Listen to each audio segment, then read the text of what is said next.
All right. I'm gonna wait one more minute.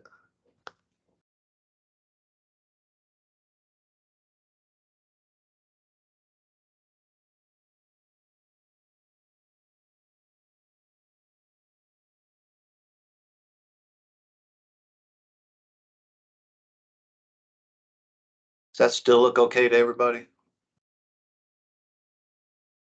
Yes, sir. Yes. Good to me. Yes, John. Thank you. Thank you.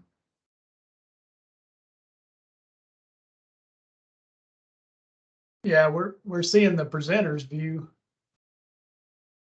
You are, okay. Let me go back and double check this. All right, is that There you go. That's it. okay? Okay, thank you. It switched. I had changed it once and I guess it has a lifespan or something. It's a Microsoft product. Yeah, there you That's go. how Well it said. Well said. Oh, man. Okay, well, it's 2:01 and those of you who are on time are here, so let's get going. We are being recorded. I'll have some links in the presentation that show you where this recording will show up online. But this is the, I guess, third annual increment report orientation. And my purpose is to gather experienced people and inexperienced people and present some thoughts about and some motivation for doing this thing and how to maybe make it easier and how to standardize it and those such things. There are some people that have been doing increment reports a lot longer than I've been messing with them, who are on the call, and I as always appreciate their suggestions and questions and various follow up. I've learned a lot over the last couple of years with the points that have been raised by folks. So let's just begin at the beginning. In the old days, I've been doing this about 17 years. I'm a cotton marketing economist, but I inherited this chore with my job description. So back in the old days, the increment report was one of 13 books. Looks like there's one of them. There's the Texas volume, which we used to print hundreds and hundreds and hundreds of these books and ship them out all over the place to congressmen and to Austin and to the county offices and to the district economist and to everybody. It's a compilation, as you might tell from the title there. It's a compilation of agricultural production values, farm gate values. We used to make books. We got out of the book business several years ago because, frankly, it got expensive and it's easier to post things online. So literally the increment report is a collection of 13 PDF books that live on this website. And there will be a 2022, there is a 2021 link. I don't know why it's not showing there, but 21 will be there. And what we get through producing next May will show up on this page on the Ag Eco website under increment report. Which if you're looking in the menus, it's under the resources menu.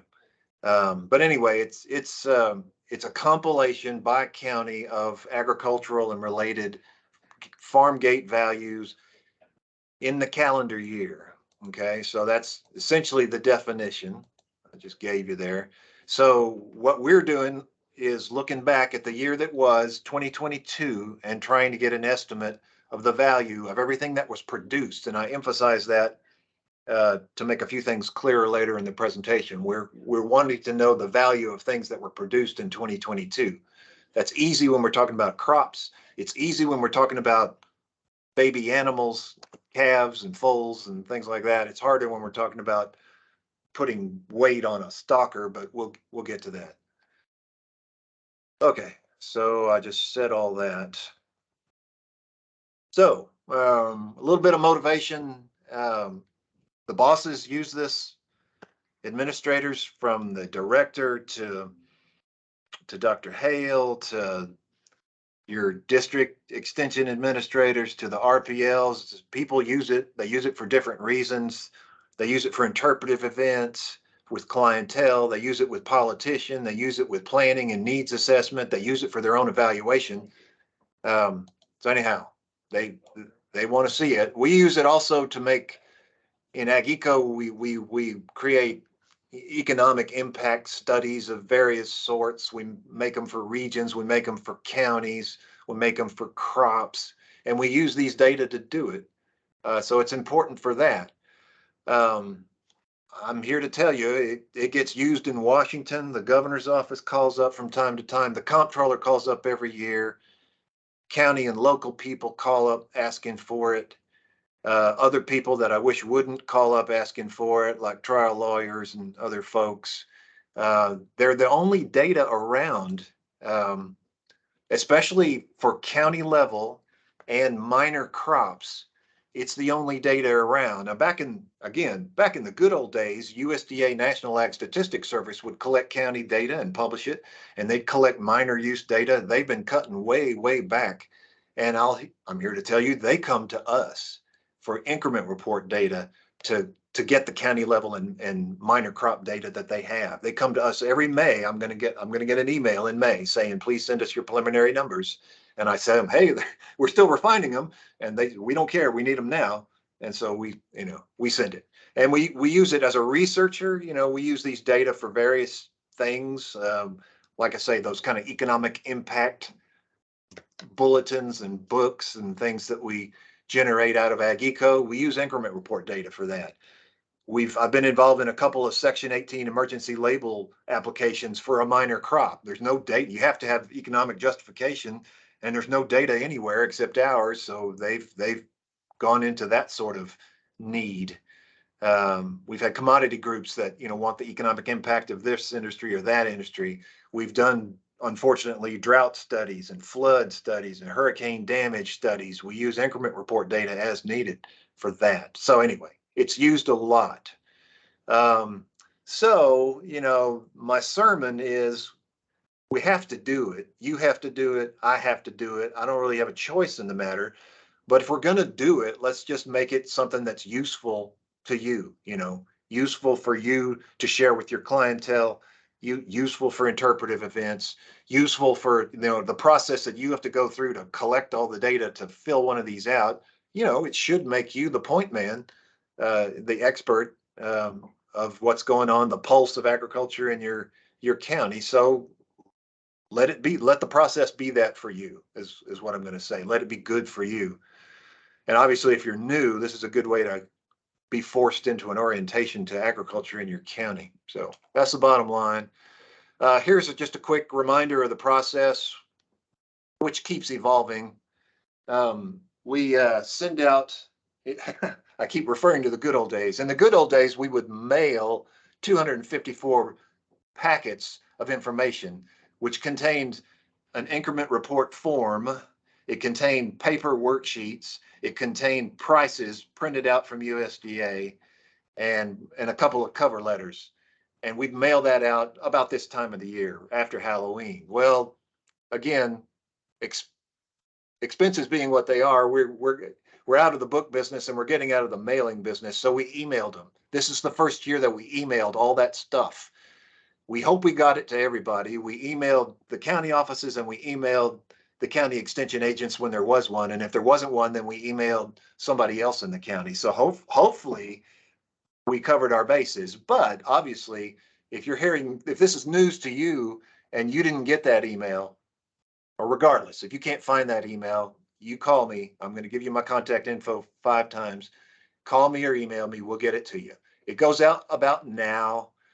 Between now and the end of January, the agents are expected to get the data that they need, and we're here to help you. And my purpose today is to help you, to get the info you need from primary sources locally, from secondary sources, what we've provided. And you complete that form, you complete the worksheets and translate that to the form and turn it into your DEA by the end of January. That's the last Friday in January, I think, is the deadline. Then we spend the spring reviewing it, data checking it, error checking it, in some cases calling you up or emailing you and say, did you really, this number is 5 times that number. Is that a typo? We do that sort of thing in the spring. And then we publish as PDFs online in May. That's the process. That's the normal process. So I mentioned worksheets. When we emailed you, it was an email from me. I think Dr. Ripley sent out a marching orders preliminary email about the week before, and then we sent you an email. That email has about 5 attachments to it. One of those attachments is a generic worksheet like this. Now it's an Excel file, and it has a crops worksheet, which is what you're looking at, and it has a miscellaneous crops, and it has specialty crops, and it has livestock, all separate worksheets. They're all in one Excel file, okay? Now, I hope this is the worst mistake that we've made this year. I hope it's the one. The first third of you counties alphabetically, the first third of you got a worksheet that had 2021 right here and here, here, here, and here, and here. And we realized that about a third of the way through. So we sent you the correct one. So if you're wondering why you got two from us, it's because your county is the first third of the alphabet and because we sent you a mistake the first time around. We figured you'd probably figure it out, but anyway, we sent you a 2022 one. So what you're looking at this is what you should use.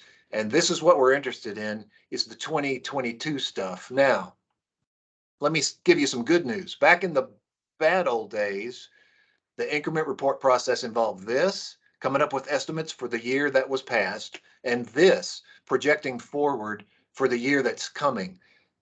I have debated the worth and the value of this for a long time, and I came to a late breaking decision that we weren't going to mess with this anymore for various reasons. So what I'm here to tell you is Merry Christmas. We're not doing this. We're not publishing it anyway. So we're not expecting you to make some really big swags to come up with the 2023 guesstimates. We're not doing that. And I hope everybody's tuned into this because I know somebody's not going to get the message and they're going to do it. And I'll have to buy them a beer or something in the spring. But anyway, this is all we're worried about is this. We're worried about the value, the farm gate value of stuff that was produced in 2022. That's what we're looking at. So we have these worksheets to help us come up with these values. And then we have what we call the increment report form, which is this, which actually this is what gets published. This is what we're driving towards. This is previous year's economic values expressed in thousands for a particular county by commodity. This is the increment report form, the final report form. It derives from this. So the values that you would calculate here, and we're going to go into detail with examples, but the values that you'd calculate here translate to here. The only difference is that this is expressed in thousands, so you would divide a $50,000 number here would be 50 on this table, okay? This is what we're skipping. All right, I hope I haven't confused anybody. I'm trying to make it mostly good news, confusion about good news. We're not doing this. We can just focus on this, which is what's really of value, okay? Again, I'll say one more time, if you didn't get any of this, if you didn't get an email from me with 5 attachments, email me. There's my email, john.robinson@ag.tmu.edu, or you can call me at 845-8011, or you can call my cell. All of this is later in the presentation, but anyway, just feel free to get in touch with me. We'll get you what you need, okay? All right, so that's the process. This is the final product. How do we get there? So I'm going to begin with the crop worksheet and then switch to the specialty crops and fruits and nuts and things like that. So again, we're not doing that. We're focusing on production for 2022. So, when we think about the value of production, the easiest examples to think about are crop examples, because if you know the acres harvested for a crop, if you know the yield per acre, you can multiply that times that. If you do that in this Excel worksheet, if you put a value there and a value there, this is going to automatically calculate the product of that times that. Then if you put a price there, this is going to calculate that volume of stuff times the price, and this will be the number that you need. This Excel file has these formulas built into here and built into here. It's color coded. When you pull up the Excel file, these columns you type in, I think, are tan colored and these are gray colored. But anyway, there's formulas in here. You can't type anything in here except in these cells here. You'll find that out if you start to play around with it. I think I said this earlier on an earlier slide, but I'll say it here. We want you to use these worksheets however you want to use them. It's fine with me if you type numbers into this Excel file and finalize it in the Excel file and email us the Excel file along with your report form. That's fine. It's fine with me if you print this and scribble on it on paper and do the multiplications yourself. That's fine, but turn in your paper. And if you want to print this, scribble on paper and scan it and send me a PDF, that's fine too. But we really, really want these worksheets along with your increment report form, because the worksheets, you wouldn't believe how much it helps us when we're doing that cross-checking next April. And there's a number on your increment report form that doesn't really jibe with the past. And then we can go look at your worksheet and say, oh, maybe you multiplied it wrong, or oh, maybe you meant this, or oh, you didn't divide it by 1,000 to get it on the report form. Anyway, it helps us a ton. So we're asking for these things as well as the report forms. Okay. But you can do this any way that's easy. On paper scanned back to me, or just fill out use the Excel file, type the numbers in, get your calculations from there, and then save it and send us the Excel file. That's fine. Okay, so if we were filling out related to crops, then what you need data for acres harvested times yield and prices. So where do you get that data? Where do you get that from? All right, let's begin with acres. There's two sources of any kind of data, and there's two sources of acreage data, what I'm going to call primary data and secondary data. Primary data is what you learn by going and talking to your grain elevator or your cotton gin or your agricultural, your vegetable packing shed. You go to them and ask the manager, because they probably have a pretty good idea how many acres of cotton or wheat or corn or cucumbers did we have in the county, and if they're forthcoming, they'll probably be able to give you an estimate. That's what I call primary data. That's valuable stuff, and those are valuable conversations for you to be having, with those kinds of players. But anyway, that's primary data. Secondary data is what you get mostly from USDA, and we get acreage data and yield data and price data from USDA, and we attached a number of sources of it to the email that went out to you. So I'm going to highlight some of those sources. Beginning with this one. This one is National Ag Statistics Service puts out for every county. They put out something called what we call the quick stats. And if you go to that link right there, it's going to look like this.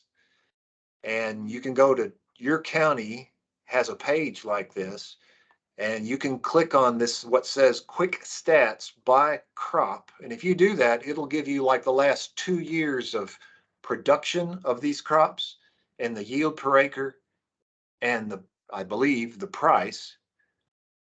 It'll do that for crops. It'll also, and we'll get to livestock later, it'll give you the current inventory, the January 1 inventory or the July 1 inventory of cows in your county, which is a useful number to have for calculating calving and culling and things like that. So there's a bunch of historically useful information that's on this page here. If you're new to the county, going here and just taking a look is a really good way to kind of get a feel for what's going on in your county and what the recent history of yield and planted acreage has been.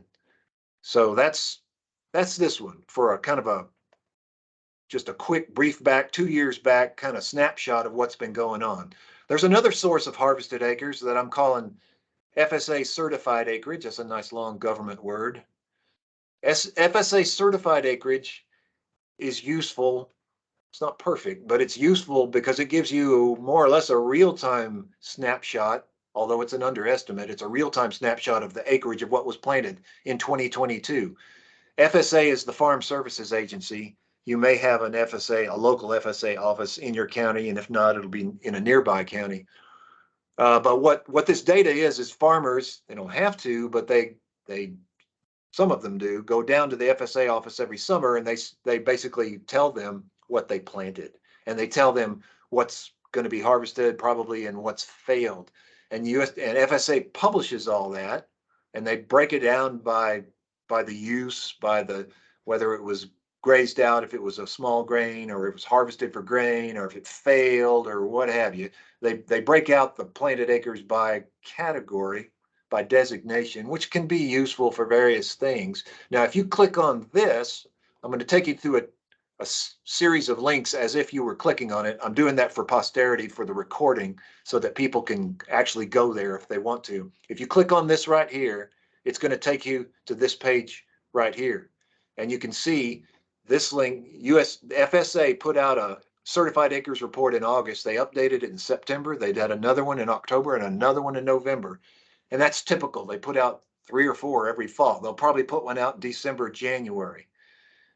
I'm going to pretend like you clicked on this last one, the November one. And if you do that, what it's going to do is download a file to your computer, assuming there's not some firewall that'll stop it. It's going to download this. If you're in Windows, it's going to download it to your downloads folder. And it's a zip file. If you open up that zip file, there's an Excel file in there. And here, this is what it's called.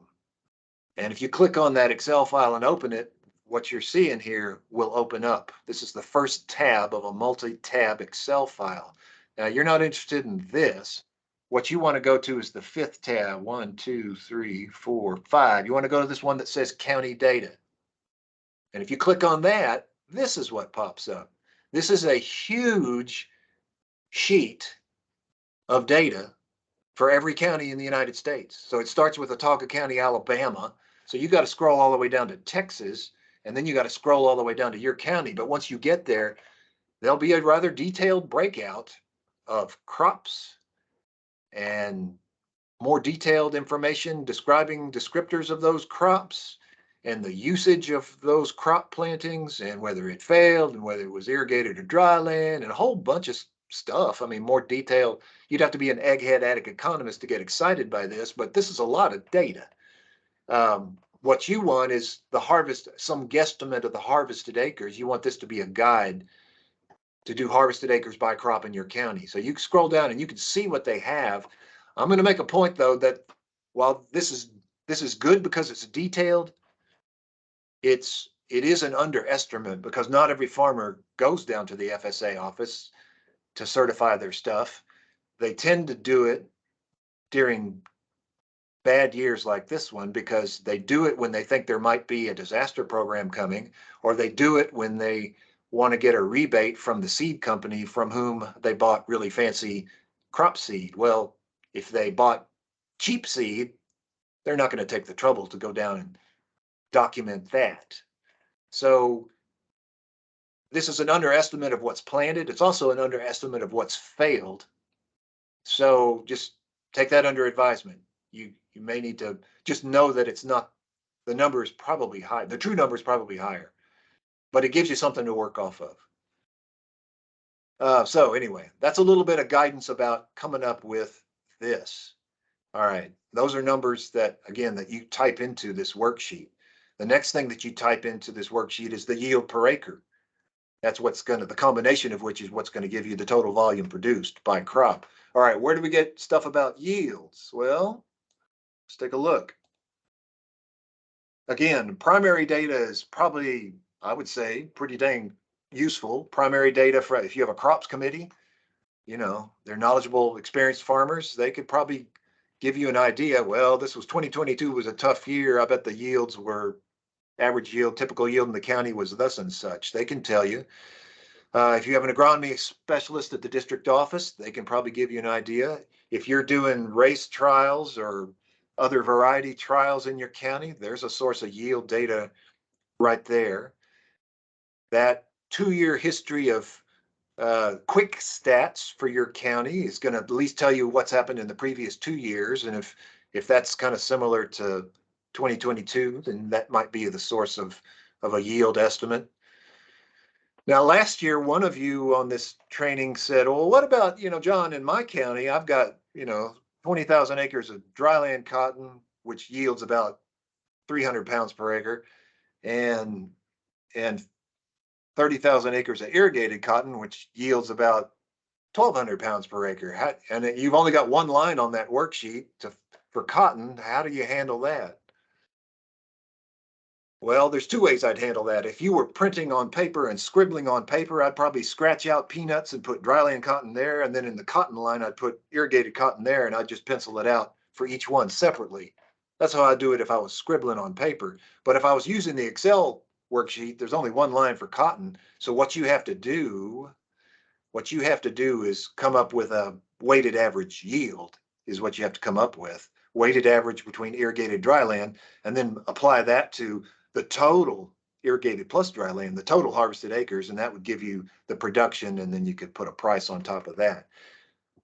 How do you come up with a weighted average yield, you ask me? I can help you do that. Probably we could talk through it in 2 minutes. So I didn't have a slide with an example. I would just say, give me a call, send me an email, and we could figure it out pretty quickly and get you fixed up. But that's probably what it would require.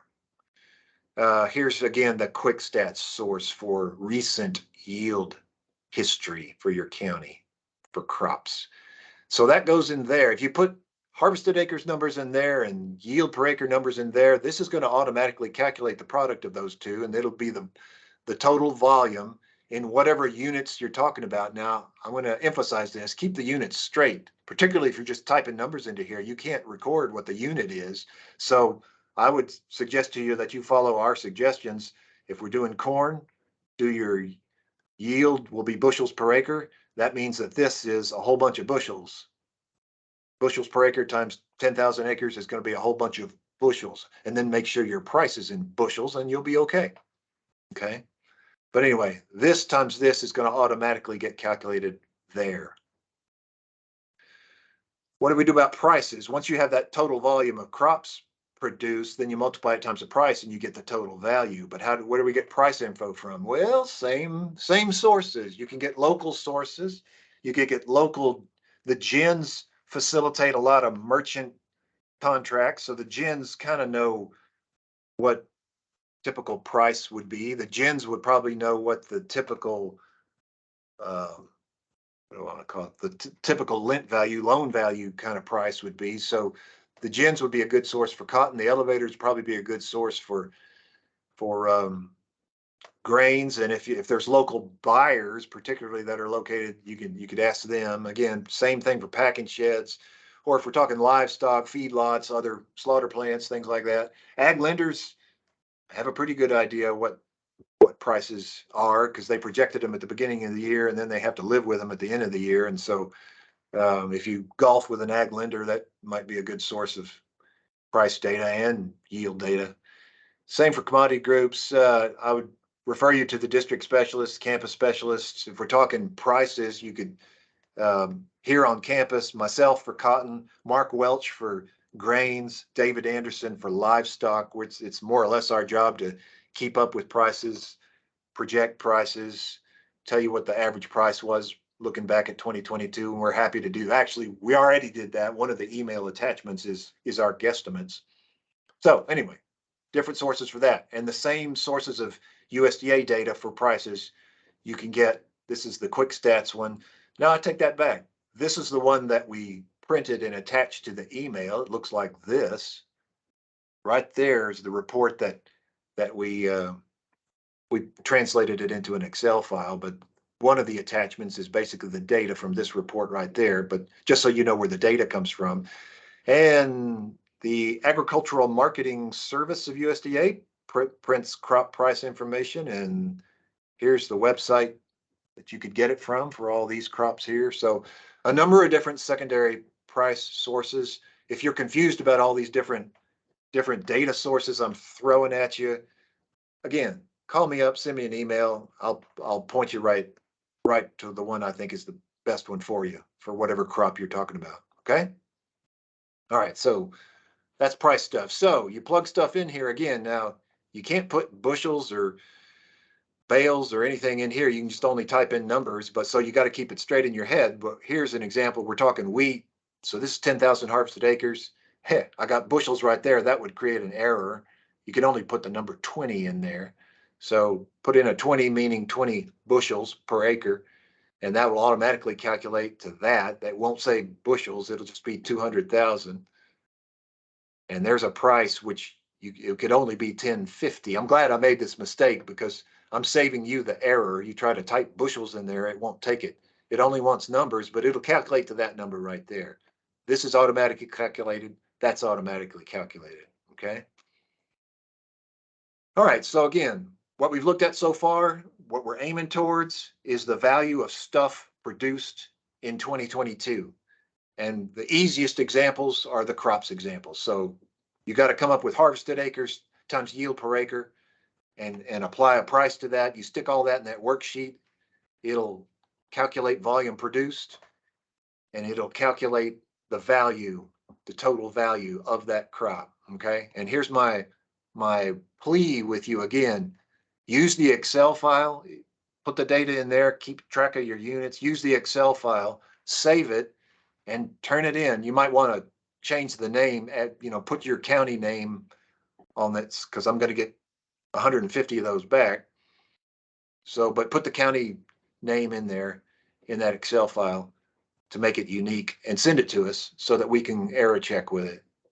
Turn it in with your report form. If you're doing it electronically, turn them in 2 electronic files. If you're scribbling on paper, send in the paper. If you're scribbling on paper and scan it, send it in with the report form, but just send it in. Send it in.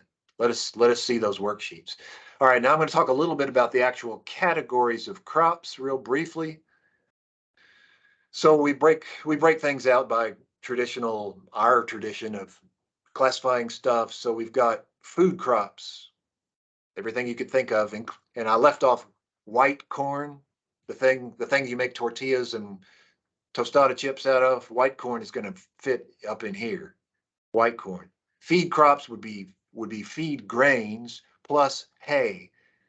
Everything except alfalfa, because alfalfa is a miscellaneous crop. That's by tradition. I'm sorry to create confusion. I hope I'm not. But anyway, feed crops is going to be hay and grains.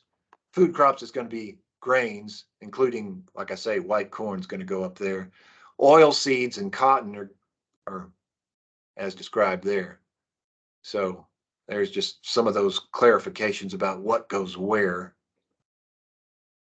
So I had this example up there a minute ago. For example, for a food crops example, again, you got to keep track of the bushels. Here, there's no bushels anywhere. I'm just sticking numbers in this calculator. So you have to be clear that that's 20 bushels per acre times 10,000 harvested acres is going to equal 200,000 bushels times $10.50, a nice high wheat price per bushel. That times that equals $2.1 million.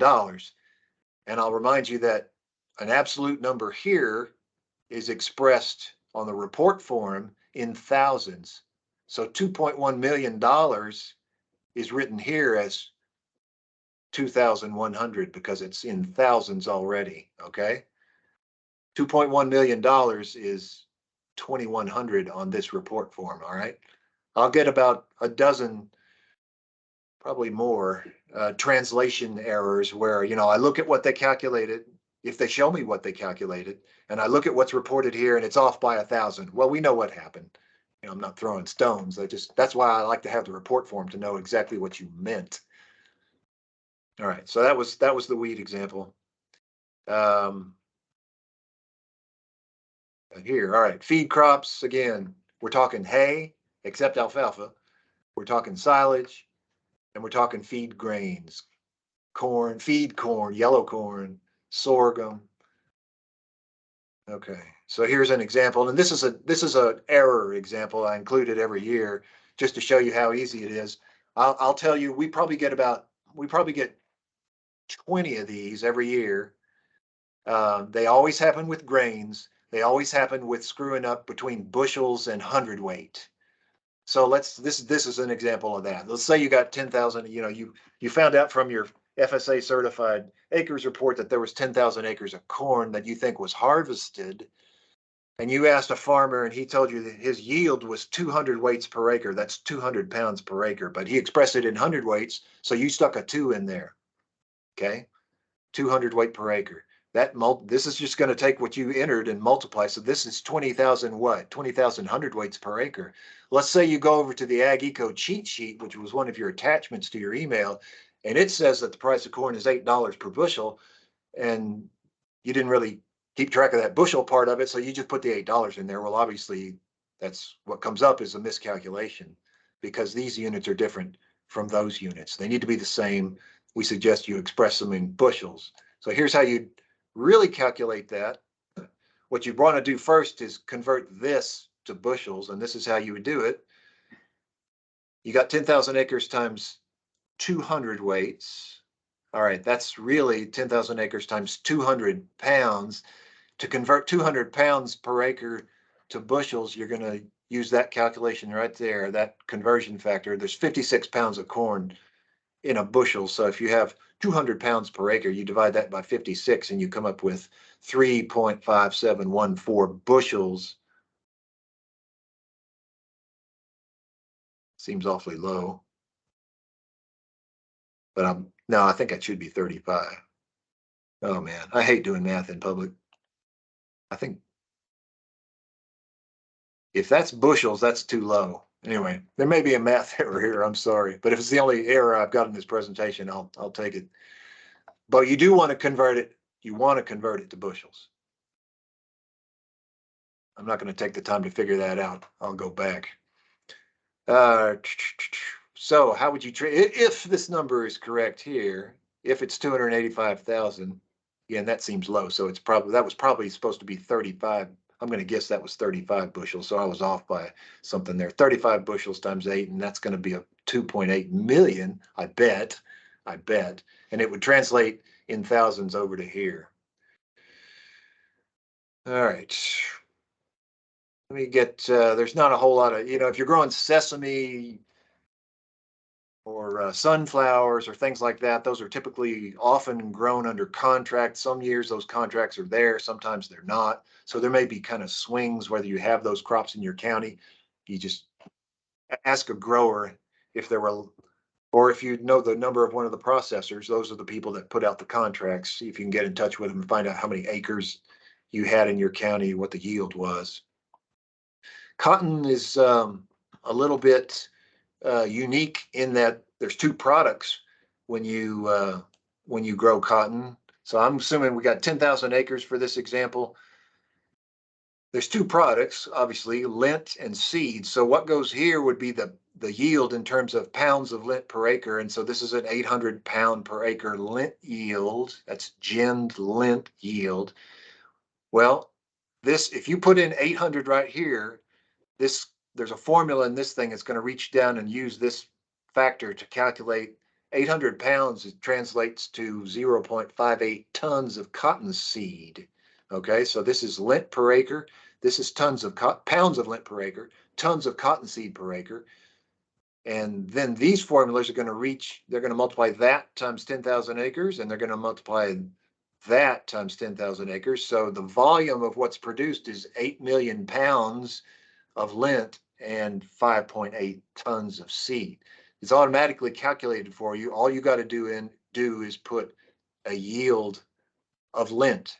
You need to come up with a yield of lint. Again, where do you get that from? You could ask your crops committee. You could ask your cotton agronomist.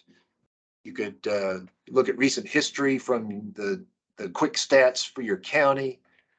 You could use an average of race trial data over the last couple of years, something like that, come up with an average expected yield and the harvested acres. And then all this stuff will be calculated for you.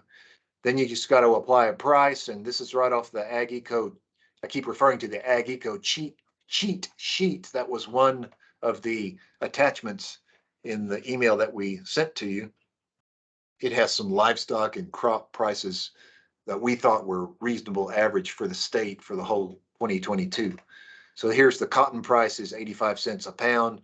and the cottonseed price is $370 a ton. You plug those in there and then it automatically calculates those totals, 6.8 million, 2.16 million, which again translates, there's just what it's doing.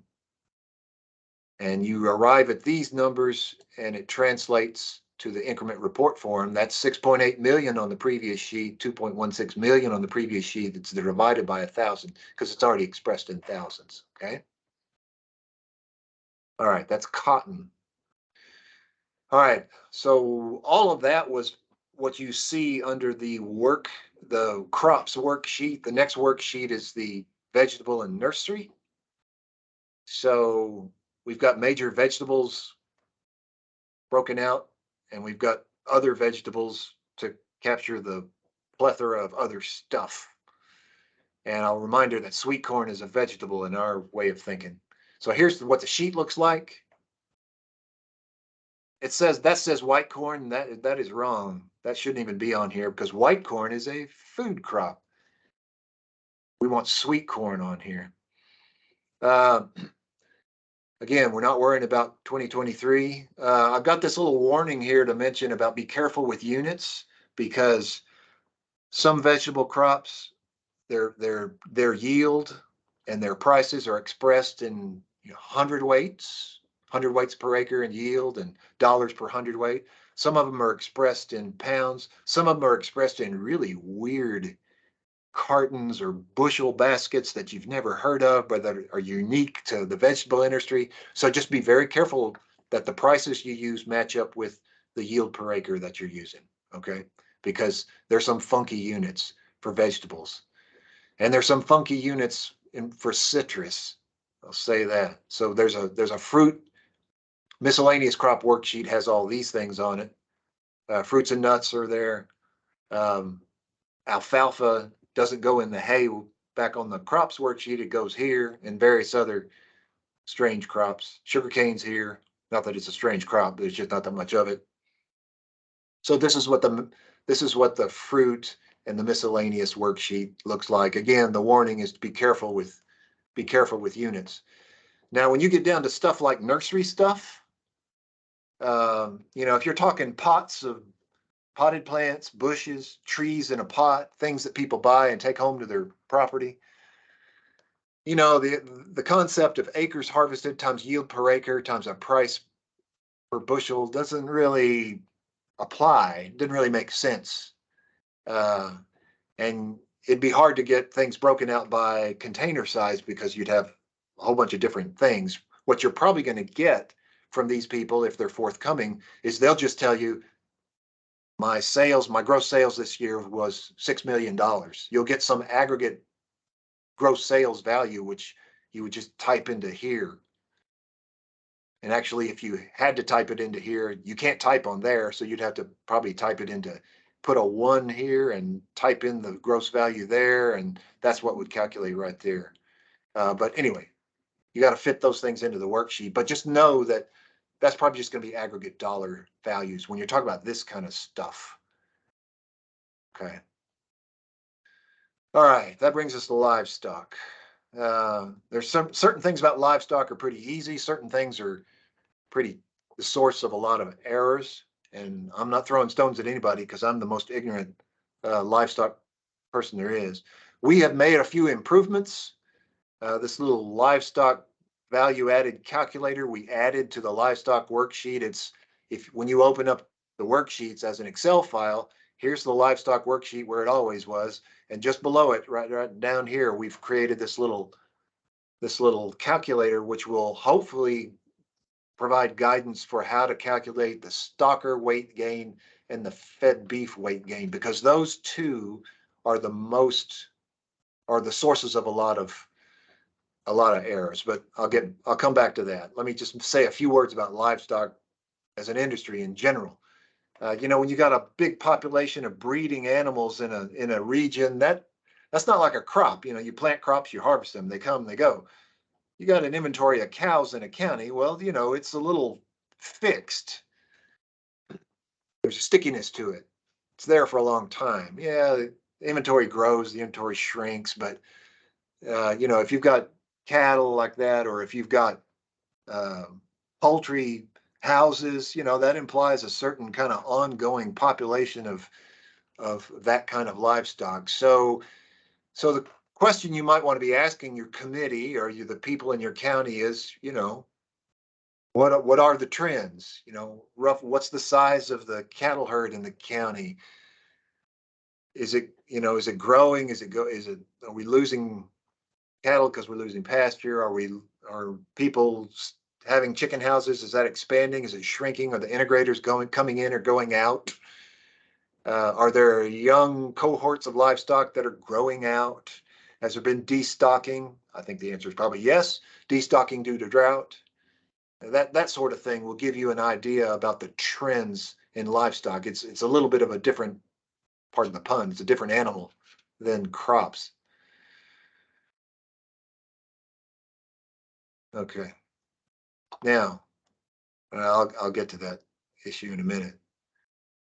You need to make also a distinction when we're talking about livestock. There's a distinction when you're talking about what is the production, what is being produced. There's a distinction between producing whole animals and producing gain, value added. So when we're talking the production of whole animals, you're talking about new animals being born, calves, foals, breeding stock, or you're talking about individual animals being culled, but it's $1 per head value, okay? With the creation of the animal, it's $1 per head value. Or, you're just selling off a cow that's whatever, 8 years old or something. And it's $1 per head value associated with that animal either coming into creation or being liquidated. This is in contrast to what we're calling the value added items, which are basically stocker cattle and fed beef. And there, the production isn't the whole animal, it's the weight gain on that animal. And it's when this is the biggest source of, I think, of the errors that we get on the livestock worksheets coming back to us, is confusion about this. And so this is why we created that new calculator. I'm going to skip this and come back to it. So I'm going to start with the fed beef value added. So what we're looking for is the value of the gain in a cow that's being, or in a steer that's being fed out. Okay. So what you need for that, and we gave it to you on the AgEco cheat sheet. I got these data right here. This is typical for a fed cow in 2022 or steer. You have to have an initial weight, which is expressed here, 762 pounds or 7.62 hundredweights. That's the starting weight. This is the finishing weight, 1,360 pounds. This is the dollars per hundredweight initial price. This is the dollars per hundredweight finishing price. You need all these things. If you multiply them through, you got that value at the end, but theoretically, you had to pay this value to acquire that animal. So here's the value added. The weight gain is this. It's that value subtracted from that value, which gives you this. Now, the math isn't that hard, but the confusion is just what the value is and how do you isolate it. So we created, first of all, here's the data. This comes from David Anderson. I might point out there's a typo on this thing. These are hundredweights. They have a typo dollar sign in front, so I'm just going to take that away. So these are the hundredweights. This is the example I just showed you for a fed cattle. This is the initial weight. That's the finishing weight. This is the initial price per hundredweight. That's the finishing price per hundredweight. That's the calculate through to that value minus that value. This is the increase in value. This is the production right here. It's the value of the weight gain. This is the value of the weight gain. Okay. Now, where you could take those numbers that I just showed you, these 1, 2, 3, 4, they go right here. 1, 2, 3, 4. And if you do that, then it'll calculate those other numbers right there. They'll automatically calculate and it'll grab that value added number and stick it right up here where it belongs in fed cattle value added. And then all you have to do is apply the number of animals that we're talking about. This is the value added per animal. How many animals are we talking about that were fed out in your county in 2022? And then if you stick that number in there, it'll calculate 3.182 million, which will translate to the report form as 3,182. Okay. The calculations are not as hard as just the guidance about what to do to come to derive it. And so that's why I'm hoping that this little calculator here will lead you to say, okay, I need to get the initial feeder weight. I need to get the initial feeder weight price. I need to subtract that, the product of that from this up here, which that's what we've kind of given you, unless you have better numbers. And I'm not saying, if you do, if you're a more experienced livestock person than I am, and you can source some better numbers, more customized, use them. But you can use these as a default, okay? And they would go right in there, and that would calculate out like that. All right. So that was fed cattle value added. The other one that's like that is our stocker cattle, which again, we're not interested in the value of the calf. That's calculated separately somewhere else. It's a separate calculation. We're interested in the value of the weight gain of a calf. So this is a summer stocker example. Again, I got this example from David Anderson as representative for all of Texas in terms of initial starting weights. But there may be regions of the state where these are a little bit different. So feel free to customize them. This would be the starting weight. This would be the finishing weight. This would be the starting price per hundredweight, the finishing price per hundredweight. And they multiply through this way, and you subtract that from that, and you come up with the net is the value added. Okay, now that's making some assumptions about how long they're grazing and whatnot. So again, customize it as you will, but this is hopefully a representative example. Okay. Where would that go? Oh, I'm thinking back to a couple years ago. Sometimes this number is negative, so I don't think it'll be this year, but there have been years where this price plunged compared to the initial price, and it actually calculates out to a negative number. That's not impossible. I don't think you have to worry about it this time. So anyway, if you were using these numbers, you could plug them in, and again, using these prices, and I'm going to wipe out the typo. We're using these numbers right here, right off the Ag Eco cheat sheet. Then you can plug it into the calculator. It'll generate this for you, and all you have to do is apply it towards the number of heads. So you can plug it in right down here, the same numbers. It'll do that part of the calculation automatically. It'll go grab the difference, go stick that up there, $224 per head. And I'm assuming you had 10,000 head. And that multiplies through automatically right here to 2.248 million, which you divide that by 1,000 when you combine it into the report form. Okay. These are the two hardest items that we have. That's why we sort of hopefully will give you guidance from forcing you to sort of look for these numbers and plug them in.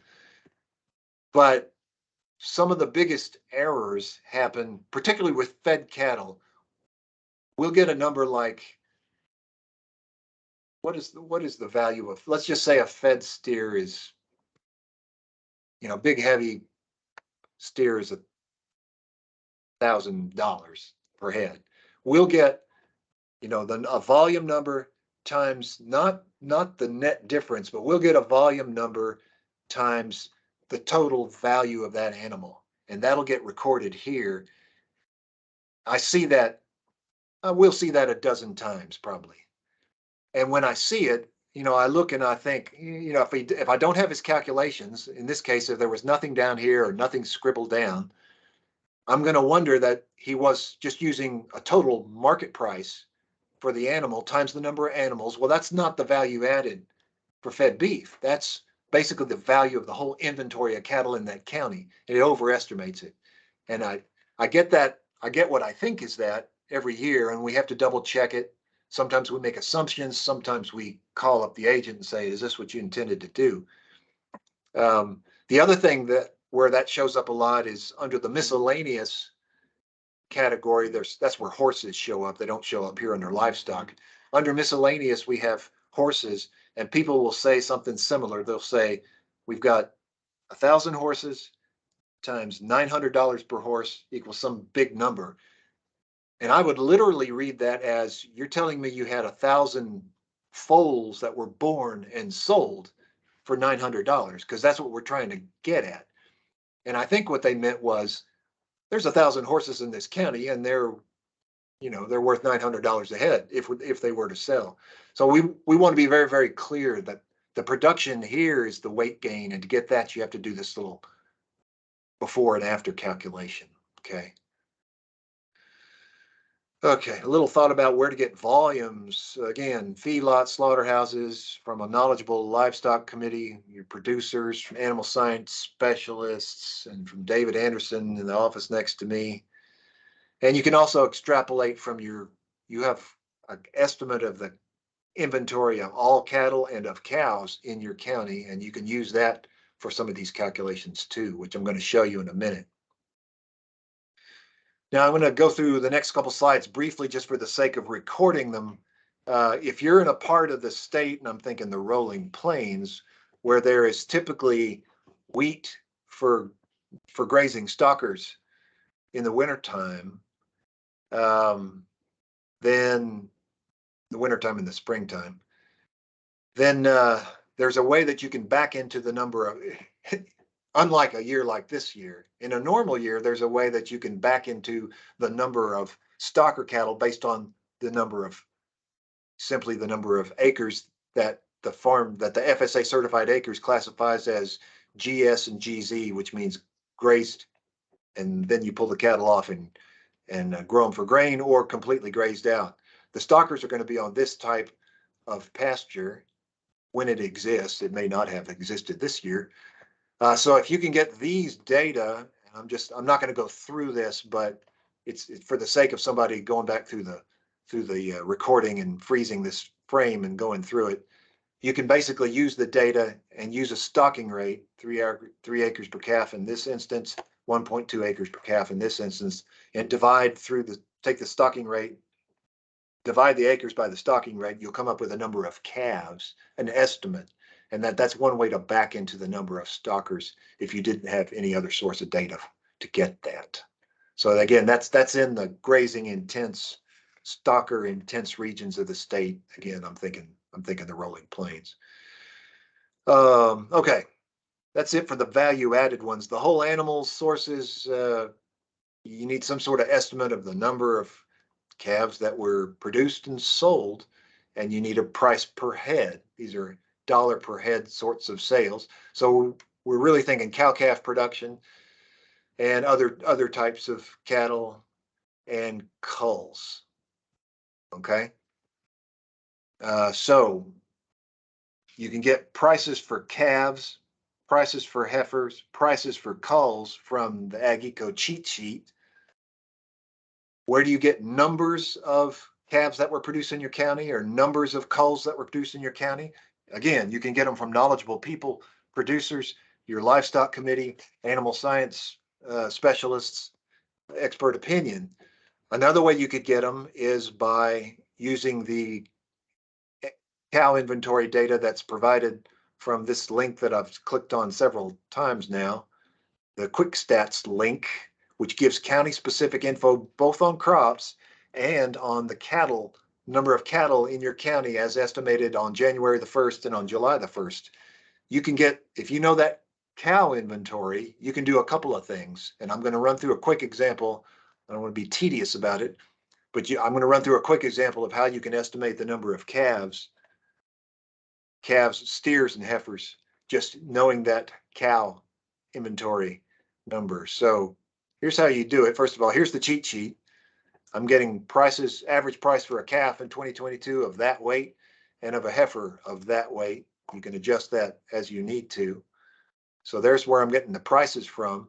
Where do I get the volume from? The volume of calves produced. Well, I'm just picking an example here. So a particular county, if you go to that quick stats, it's going to show that there were 9,200 cows. You need to have two things. You basically need a weaning percentage. We're going to assume 83% here. So you can apply the cow inventory times the weaning percentage. They'll give you a certain number of calves. You can assume half the calves are bulls and half are heifers. Economists get paid to wave their hands and make assumptions. So understand. But this is a methodology you can apply, starting with hard data. So you can come up with the number of calves produced, and then you got to make an assumption about how many heifers are being retained. So let's just assume that 20% are being kept. You can use whatever percentage you think is best. That means this many are being held back. So that leaves this many to be sold. 3818 number of steers and 1978 number of heifers. And we had prices for both of those, and we had weights for both of those. So you can multiply that through and come up with a value per head times the number of head. There's the total value of steer calves sold and the total number of heifers sold. If you add those two together, you come up with 4.775 million. And if you divide that by that plus that, the total number of animals, you'll come up with a weighted average price. I'm doing this last step so that you could actually use the Excel calculator. If you have that weighted average price, there's the total number of animals, there's the weighted average price, which more or less by definition multiplies through to get that number. That's how I'd entered it on the worksheet. This is a blend between the value of the heifers and the value of the steers, okay? All right, that was calves. What about culls? The AgEco cheat sheet's going to give you a cull price, dollars per hundredweight for cows and for bulls. And you're basically going to follow a similar procedure. Again, if we think we have 9,200 cows in the county, then you apply a cull rate to that. We assume a 15% cull rate. That means 1,380 cull cows are going to get liquidated. And there was the price associated with them. And so that's going to generate that value there. And bulls, you can calculate the value of the bulls, assuming a 25-to-1 bull ratio and a similar procedure for culling. And you come up with, that's the value of the sale of cull bulls. And if you add the total value of the sale of cull bulls to the total value of the sale of cull cows, you'll get 1.1 million there, and divide that by the total number of animals, you'll come up with a weighted average price there. And you could plug that number and the sum of that number. That's the total number of animals, cull bulls and cull cows, times the weighted price will give you that total value.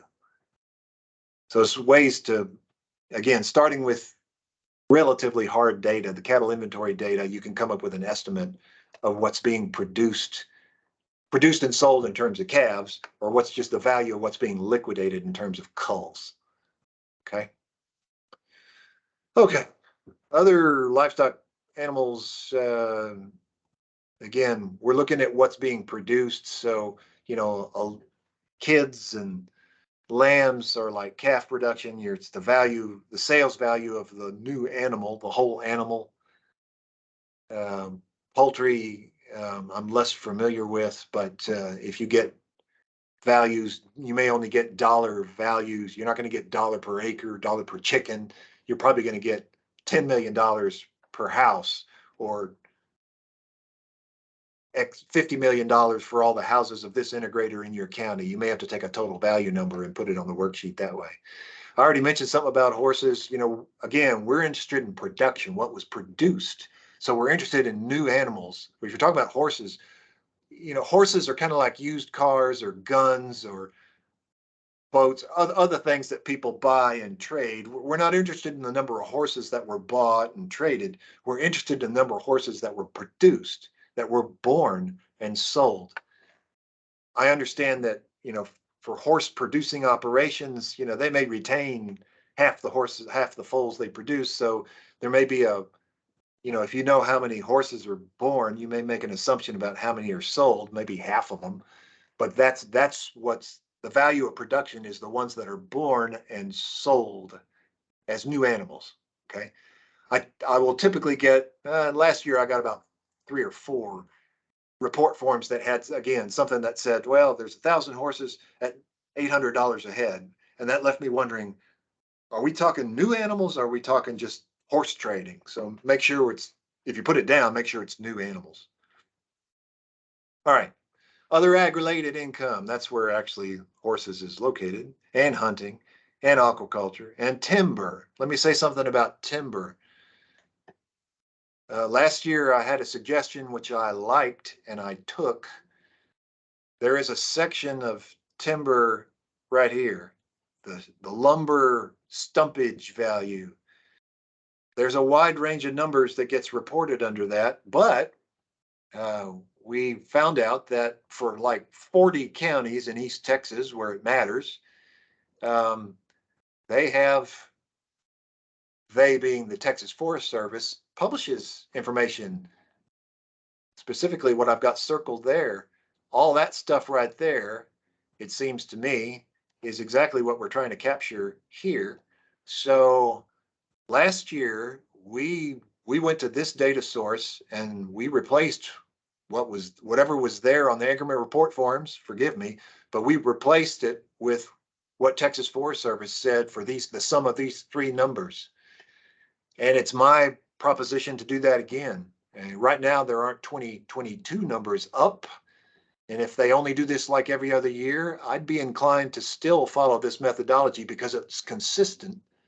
If somebody has a strong opinion about doing it differently, we can make another executive decision. I'd rather not do it in mid-stride, but what I'm inclined to do is if you're, and I'm hoping you'll take this also as a Christmas present, if you're in one of these counties, I'm going to say you don't really have to put anything here because I'm going to, unless I hear something different from you individually, specifically, I'm going to direct my student workers to come in and get these data and put them in here.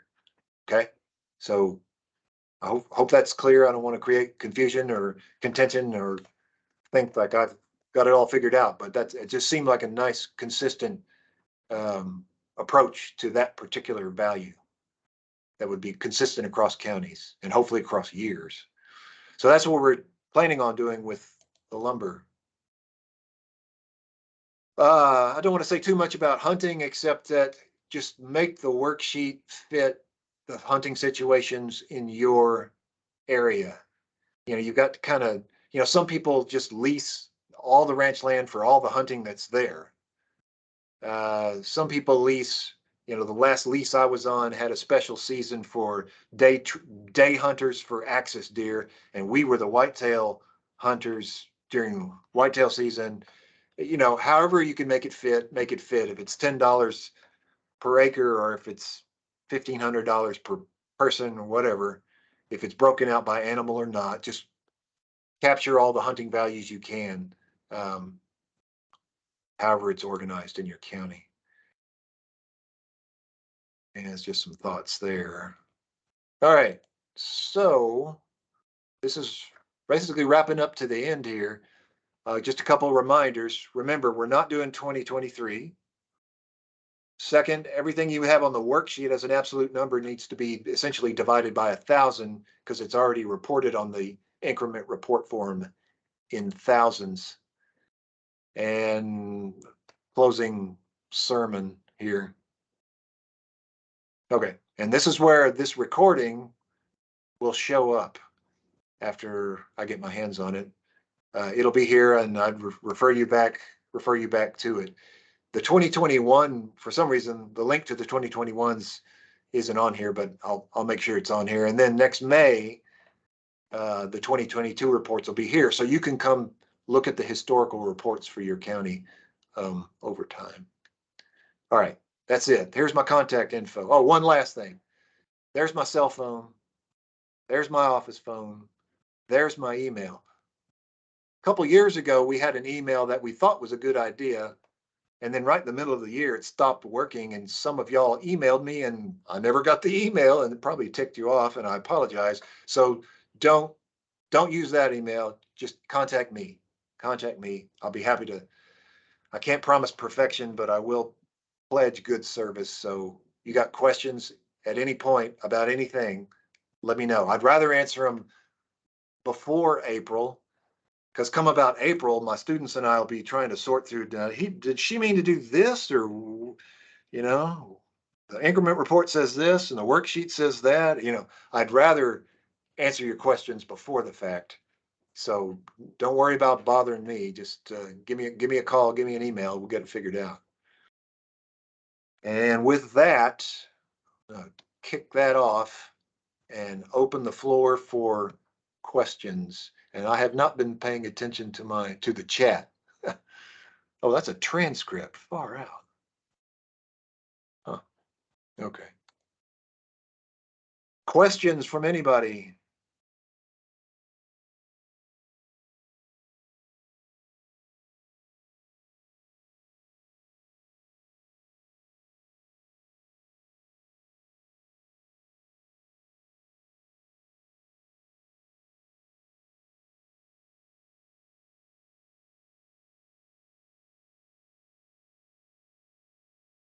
If I'm not reacting to your question, maybe it's because you're muted.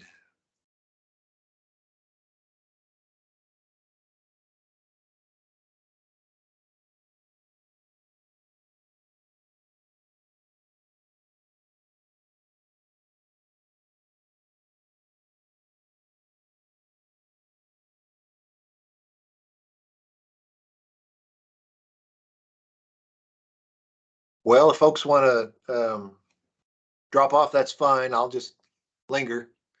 And if anybody has a question they want to ask, that's fine. Otherwise, like I say, get a hold of me. We'll get you taken care of.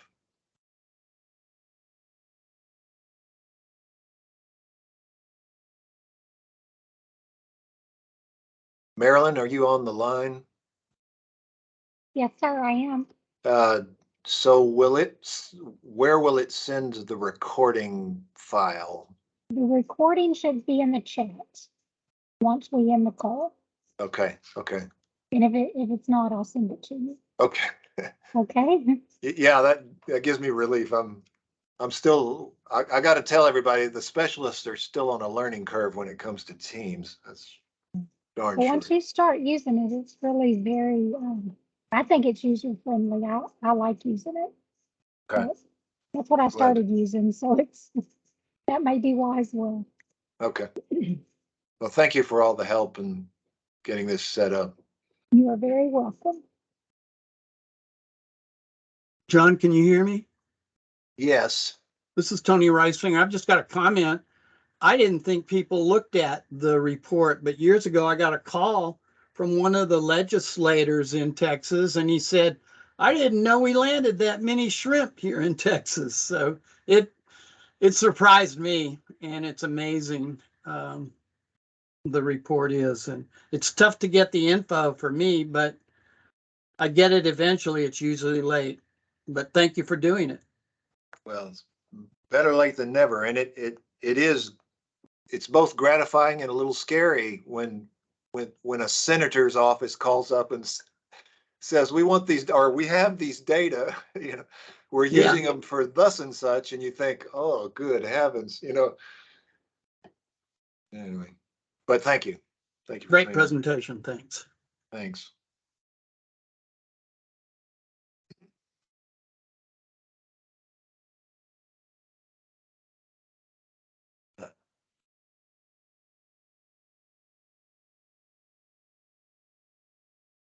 See, Robert.